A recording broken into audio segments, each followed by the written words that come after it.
নির্ঝর, hello. এই ছেলে কিছু বলবা?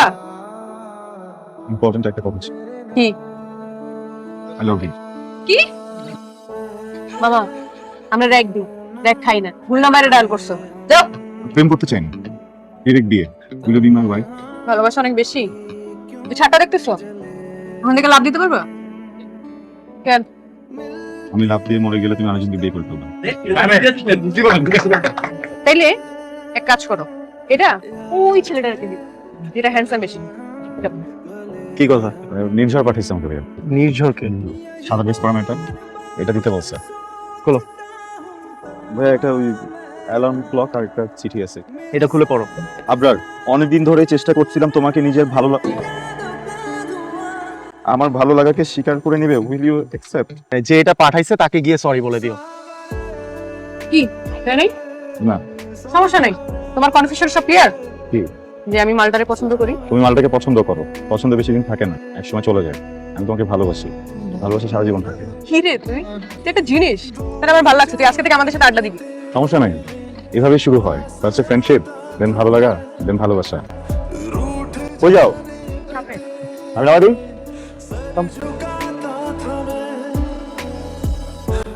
আসসালামু আলাইকুম। একটা অর্ডার ছিল। সমস্যা নেই, এটা পেমেন্ট দিতে হবে না, পেমেন্ট করা হয়ে গেছে।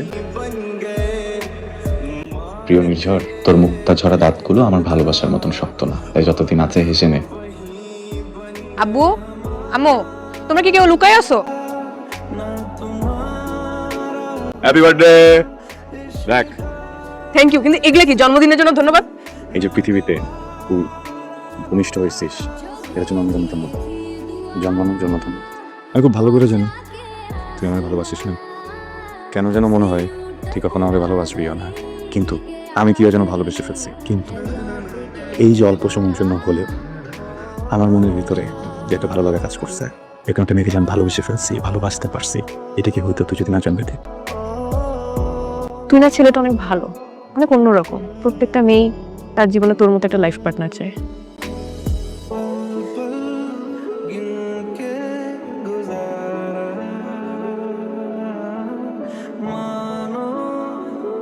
এভাবে কেউ বাইকের সামনে দাঁড়ায়?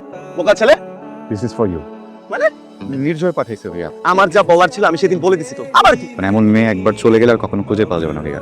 ভাই আমি বলছি না যে কালকে বিয়ে করে থাকবেন, প্রেমটা করেন প্লিজ। হ্যাঁ প্লিজ, লাগে আমি সাহায্য বলে হাঁটু করে বসে থাকবো। ভাই কে রে তুই? আমি না তো ইউ আর ক্রেজি ম্যান। তুই যদি মেয়ে হইতি আমি তোরে বিয়ে করে ফেলতাম। ওই ফ্রেন্ডটা কি তোমার ছোটবেলার ফ্রেন্ড? ছোটবেলার ফ্রেন্ড হইলে তো হইতই, ও ছিল বলেই তো তোমাকে পাইছি। That's true, he is really cool guy. মানে সেদিন যে সিনক্রেটটা করলো, আই ওয়াজ রিয়েলি স্টান্ট। ভালো। তোর কি অবস্থা? আচ্ছা শোন, আমি একটু নুহাসের সাথে কথা বলবো, তোর একটু যা। তুই তোর সময় নষ্ট করতেছিস, তোর উচিত কারোর সাথে এঙ্গেজ হয়ে যাও। আচ্ছা, আমি কি কখনো তোর রিলেশনশিপে বাধা দিচ্ছি? না। তাহলে তুই কেন আমাকে বাধা দেওয়ার চেষ্টা করতেছিস? তুই যদি আমার কপালে থাকিস, 1000 আপুর আসলেও তোকে আটকাতে পারবেন না, তুই আমার কাছে চলে আসবি। আর তুই যদি আমার কপালে না থাকিস, পুরো পৃথিবী আমার সাথে মেলাতে পারবে না। ভাই রে ভাই, তোর মতন যদি একটা পাইতাম, আমরা যদি এমন হইতো। তাহলে আমরা বিয়ে কর। হ্যাঁ শালা। বন্ধু হইলাম, জামাই হওয়ার জন্য শালা বানা দিলি।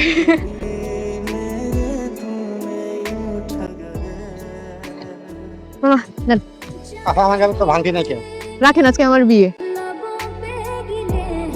আপনি যে নাম্বারটিতে কল করেছেন তা এই মুহূর্তে ব্যস্ত আছে। নির্ঝর,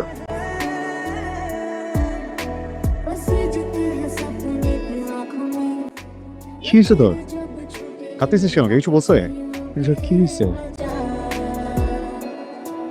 কাঁদিস না প্লিজ, সব ঠিক হয়ে যাবে। বিয়ে করবি আমাকে? নির্ঝর, ঠান্ডা হও। আবার কই? তোকে যেটা জিজ্ঞেস করছিস সেটা বল। বিয়ে করবি আমাকে? ওকে।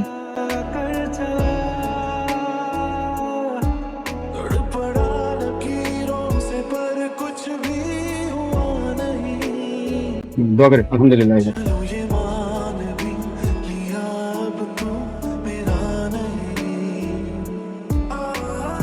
নুহাস, আমার না ভালো লাগছে না।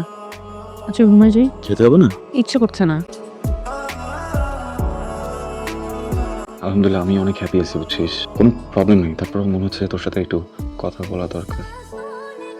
আবরার সাথে তোর কি হয়েছে আমাকে তো বলিস নাই। আমি হাজব্যান্ড হওয়ার আগে তো তোর ফ্রেন্ড, তাই না? আমি বলতেছি, দেখ, যদি এমন হয় আবরার সাথে তোর যা হয়েছে ওইটা জন্য তুই আপসেট হয়ে আছিস, আর ওর সাথে ঠিক করলে তোর মুখে আবার হাসি ফিরবে, তুই তুই ঠিক থাকবে, আমাকে বল। আমি তোকে আবরার কাছে দিয়ে আসি, বুঝছিস? আমি না এভরিডে তোকে এইভাবে দেখতে পারতেছি না। এই তোর কোনো পার্সোনালিটি নাই? তুই আমাকে বিয়ে করছিস কেন? হ্যাঁ, আপনার কাছে দিয়ে আসার জন্য আমাকে বিয়ে করছিস তুই? হ্যাঁ, কেন বিয়ে করছিস? আমাকে নিয়ে বিয়ে করছিস তুই? আমরা তোর মতো কেন হইলো না?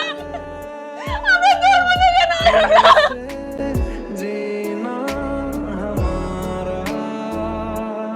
নির্ঝর, নির্ঝর আমার কথাটা শোনো। নির্ঝর, হঠাৎ করে একটা বেসলেস মামলা আমাদেরকে এমনভাবে পেঁচিয়ে ধরলো, আমরা কিছু বুঝে ওঠার আগেই আব্বা অ্যারেস্ট হয়ে গেল। আমি একদম নিরুপায় হয়ে গিয়েছিলাম, আমার মাথায় কিছুই কাজ করছিল না। আমার তখন মনে হলো তোমার নিরাপত্তাটাই সবচেয়ে জরুরি। কয়েকদিন হলো মামলাটা সলভ হয়ে গিয়েছে। আমি ম্যারিড। আপনার? আমি জানি তুমি কি নুহাসকে বন্ধুর বাইরে কখনো ভালোবাসতে পারবে? তুমি ভালো থাকবে, আমি ভালো থাকবো, তোমার পরিবার ভালো থাকবে, আমার পরিবার ভালো থাকবে। এতগুলো মানুষের ভালো থাকার জন্য নুহাসের মতন বড় মনের মানুষ এটুকু নিশ্চয়ই মেনে নিও। আমি নুহাসের চোখের দিকে তাকিয়ে বলবো, আমি আর তোর সাথে থাকবো না। আমার আগের প্রেমিক ফিরে এসেছে, আমি ওর কাছে চলে যাব। নুহাস, তুই আমাদের সম্পর্কটা কিভাবে দেখিস? আমাদের সম্পর্কটাকে আমি কিভাবে দেখি? ওয়াইফ হিসেবে তুই অনেক লয়াল, কিন্তু আমি এটাও জানি তুই আমাকে প্রেমিক হিসেবে দেখিস না। তুই অনেক অনেস্ট, তোর এই অনেস্টি আমার অনেক ভালো লাগে।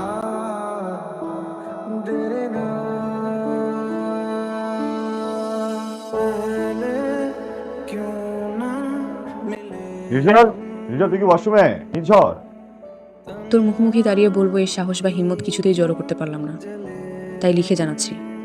কাল রাতে তোর কথাগুলো নিয়ে আমি সারা রাত ভেবেছি।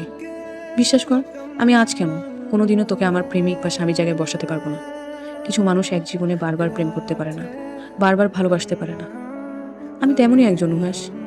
আমার প্রেম, আমার ভালোবাসা আবরারের জন্য। এই জীবনের বাইরে আমার কিছুই নেই, কিছুই করার নেই। তুই আমার বন্ধু, আমার কলিজা ছিঁড়ে দিতেও দ্বিধা হবে না। তোর হৃদয় কত বড় তা শুধু আমি জানি, আর আমি এও জানি তুই একদিন আমাকে ক্ষমা করবি।